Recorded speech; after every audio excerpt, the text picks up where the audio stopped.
डरो मत, एक नया युग आ रहा है। पर नया युग आएगा नहीं बल्कि आ चुका है। तो फाइनली कल की 2898 थिएटर में रिलीज हो चुकी है, जिसको मैं सिर्फ मूवी नहीं बल्कि एक एक्सपीरियंस कहूंगा। बिकॉज मार्क माई वर्ड, आज के बाद इंडिया में कोई भी डिस्टोपियन मूवी बनेगी उसको इसके साथ कंपेयर किया जाएगा 100%। और इसीलिए मैं इस मूवी को एक टेक देना चाहूंगा, द विजुअली मास्टरपीस। क्योंकि सिर्फ 5 मिनट, मूवी की शुरुआत की बस 5 मिनट ही काफी है आपको इसका फैन बनाने के लिए। चाहे वो अश्वत्थामा की इंट्रोडक्शन सीन हो या फिर सेंचुरी बाय सेंचुरी का टाइमलेस वाला सीन, कमाल है। खैर इससे पहले हम इसकी क्वालिटी की बात करें, इन शॉर्ट इसकी कहानी जान लेते बिना स्पॉइलर के साथ। तो जैसा कि हमारे पुराणों में लिखा गया कि कलयुग के अंत में कली नाम का एक दुष्ट दुनिया के ऊपर अपना हुकूमत चलाएगा, पर ठीक उसी वक्त हमारे श्री कृष्ण अपने आखिरी रूप मतलब कि कल की अवतार में धरती पे जन्म लेंगे और कली का खात्मा करके कलयुग का अंत करेंगे। और मूवी के अंदर बेसिकली इसी को थोड़ा मॉडर्नाइज करके दिखाया है कि कलयुग खत्म होने के कगार में दुनिया में बस एक ही शहर बचा है, काशी, जहाँ पर इंसान अभी भी जिंदा है। और उससे भी बड़ा कोई चीज है तो वो है कॉम्प्लेक्स, जिसपे राज करता है सुप्रीम यास्कीन। और अब उसी का अंत करने के लिए जन्म लेंगे कल्कि, जिसका जन्म से लेके बड़ा होने तक रक्षा करने का कसम खाया है श्री अश्वत्थामा ने। पर हमारे श्री कल्कि का रक्षा करना और अश्वत्थामा के बीच एक इंसान खड़ा है जिसका नाम है भैरवा। अब हाँ, आई नो मैं बहुत ज्यादा ड्रामेटिक साउंड कर रहा हूँ, बट आप जब मूवी देखोगे आप भी करने लगोगे। अब इससे पहले मैं इसकी तारीफों की पुल बांध दूं, कुछ कमियां हैं जिसके बारे में बात कर लेते हैं। ज्यादा नहीं, 1 या 2 ही है। नहीं, इसमें दिशा पटानी नहीं आते क्योंकि वो सिर्फ 5 या 10 मिनट के लिए दिखते हैं और हम जैसे सिंगल लैंडो को मजा दिला के चले जाते हैं। बल्कि मेन प्रॉब्लम है इसका फर्स्ट हाफ का स्लो होना। क्योंकि जैसा कि मैंने कहा, पिक्चर अपनी स्टार्ट बहुत ही कमाल तरीके से करती है, जिसको देख के आप यही कहोगे कि यार प्योर सिनेमा। बट फिर मूवी अपने आप को थोड़ा टाइम देती है कहानी को सेटअप करने के लिए, जो कि इंपॉर्टेंट है। बट प्रॉब्लम ये है कि इसको और अच्छी तरीके से किया जा सकता था। एग्जाम्पल के लिए भैरवा का पहली बार कॉम्प्लेक्स के अंदर जाना,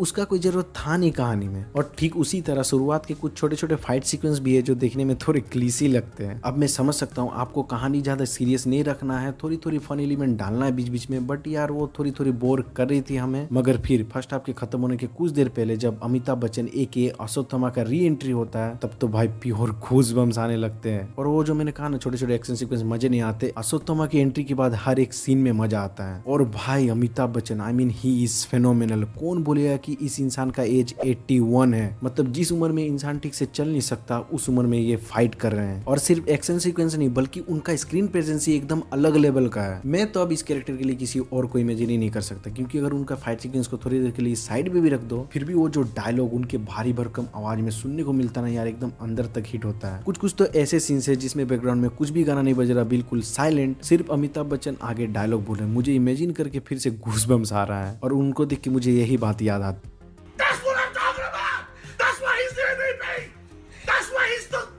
खैर move on to the next big thing, मतलब कि प्रभास। और उनके लिए मैं एक ही बात कहूंगा कि भगवान अगर कमबैक ऐसा हो तो डाउनफॉल आदि पुरुष चलेगा। मतलब प्रभास तो एक अच्छे एक्टर हमेशा से ही थे और इसमें भी उन्होंने अच्छा काम किया। और as a Hindi audience, acting के साथ साथ उनका हिंदी डब भी कमाल का था। कमाल से याद आया, कमल हसन सर को कैसे भूल सकते। मूवी के अंदर ज्यादा बड़ा रोल उनका नहीं है, बट जितना देर के लिए आते हैं पूरा माहौल का जो डर है वो महसूस करा जाता है सबको। नेक्स्ट दीपिका पादुकोण, उनका चार्म मुझे पसंद आया। और जैसा मैंने जवान मूवी के केस में बताया था कि दीपिका पादुकोण एज मदर, भाई बहुत खूबसूरत लगता है सच में। अब आगे एज एक्सपेक्टेड इसके अंदर का म्यूजिक कमाल था, बट अनएक्सपेक्टेड चीज था इसका वीएफएक्स और सीजीआई। भाई इतना गजब। हाँ 100% एक्यूरेट नहीं बोलूंगा, बट इंडियन सिनेमा की हिस्ट्री में एक बेंचमार्क सेट करता है। और लगभग 1 साल पहले हम सभी ने एक एनिमेटेड मूवी देखी थी, उससे तो लाख गुना ज्यादा बेहतर सीजीआई है। खैर एक इंसान जिसकी जेन्युइनली तारीफ करनी चाहिए वो है इसके अंदर का डायरेक्टर नाग अश्विन का। बंदे को कोई एक अवार्ड दो। नहीं, इसका काम की वजह से नहीं, सिर्फ इसका विजन की वजह से। बंदा क्या क्या सोच के रखा यार, एक डिस्टोपियन वर्ल्ड, ऐसा